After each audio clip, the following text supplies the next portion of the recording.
You're listening to Kizuki, the podcast. I'm Mae Yoshikawa, and I define the Japanese concept of kizuki as the following. Kizuki 1. A moment of epiphany, an aha of realization or insight which opens the knower to a new dimension of truth that was formerly unknown.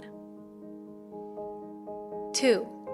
Steps in an incremental growth of awareness, resulting in a movement from ignorance to greater awareness of the bigger picture. A kind of knowing that cannot be undone, that cannot be unrealized. As a longtime yoga and meditation practitioner, a world traveler, and curious self-explorer, I'm obsessed with kizukis. Listen on each week for inspiring and enlightening stories that may just tip you over for your next aha. On this week's episode, pain versus pain.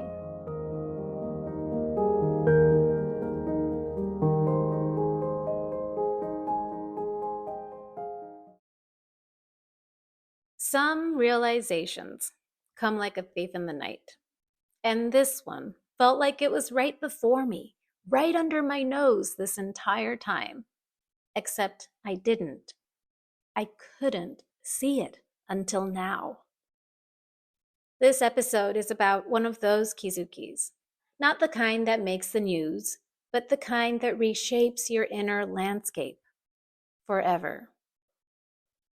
I want to talk about the difference between pain and the pain we cause ourselves in reaction to pain. Or as some people say, pain is inevitable. Suffering is optional. It's a tender one. It's an honest one. And it's a kizuki that changed everything for me. If you've been listening for a while, you've probably heard me mention one of the first tsunami experiences of my life. And I'm not talking about the natural disasters. It was my parents' divorce when I was around age 14 or 15.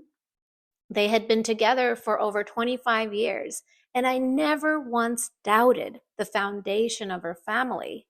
I truly believed there was this love, this togetherness that would last forever. And then it didn't. It shattered with noise to pieces in an irreparable way. It was painful and dark. At the time, it felt like the world as I had known it ended, like I lost a kind of innocence I could never get back. I became unsure of who or what to rely on, who I could trust to support me and be by my side.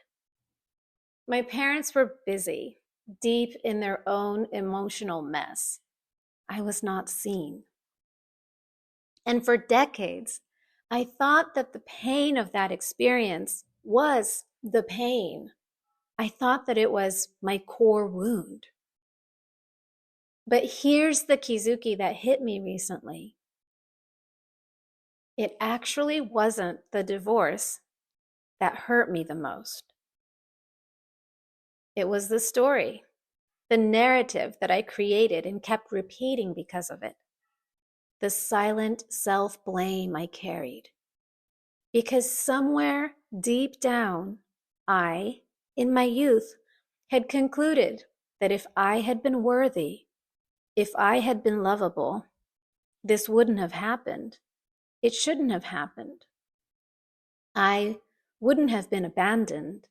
I wouldn't have been neglected. Not only did I internally conclude that I wasn't enough to keep my parents together, I concluded that I deserved to be abandoned and neglected on some level because, well, I couldn't think of any other reason why. I felt so left out, like left to figure my life out on my own. I felt alone, deserted. And so, unknowingly within myself, I turned that pain into some kind of self-punishment, I crucified myself with that belief for years. The belief that I was unworthy and undeserving, because if I was, how can this happen to me? And that's what hit me in clarity. There's the pain of the actual event. And then there's the pain we pile on top of it because we don't know how to surrender. We don't know yet how to surrender something that is inexplainable, that we can't find a reason for. God, I was such a survivor. I didn't surrender. I fought. I gambatta. I held myself together. I tried to prove myself to be strong and to just hang on through it all. But what if I had let myself crumble? I didn't have that in me. I mean, I used everything I had in me to not crumble. But what if I had? Would I have disappeared? Perhaps not. Perhaps I might have just crumbled in the way that ego crumbles when it realizes, hey, this actually has nothing to do with you. You were worthy all along, and you still are, and you always will be. Your parents just got divorced anyway. And that's the shift. That's the difference between pain and pain.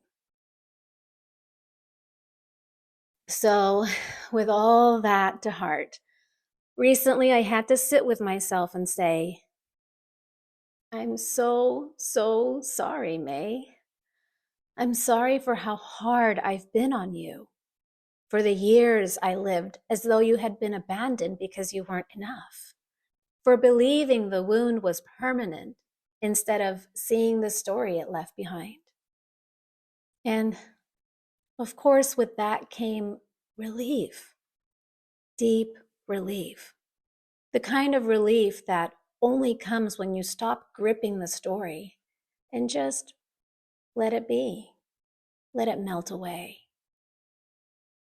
It doesn't change the fact that my parents had a very painful divorce and that I was collateral damage and that it hurt and I was pained too.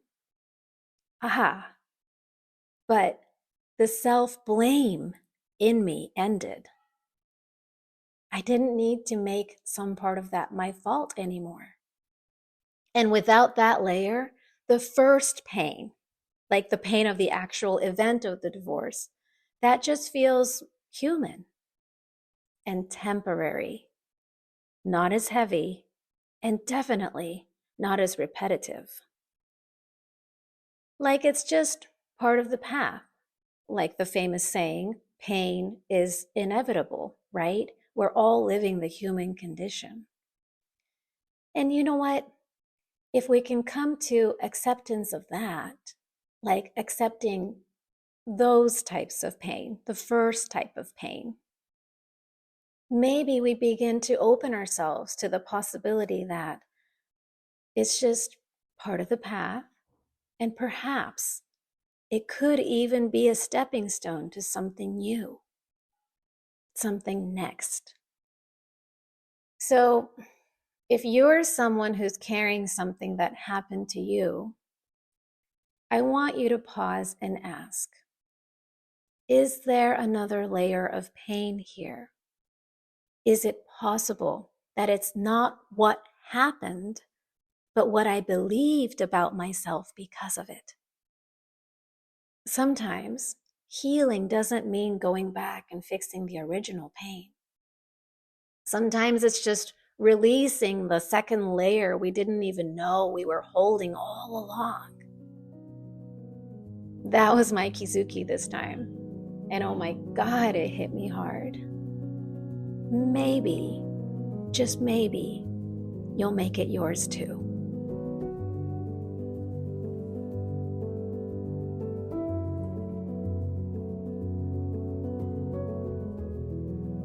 Thank you for listening. Learn more about me and my Kizuki journaling Mae method at my website, kizukijournaling.com. That's KIZUKIJOURNALING.com. Or find me on Instagram at MaeYoshikawa.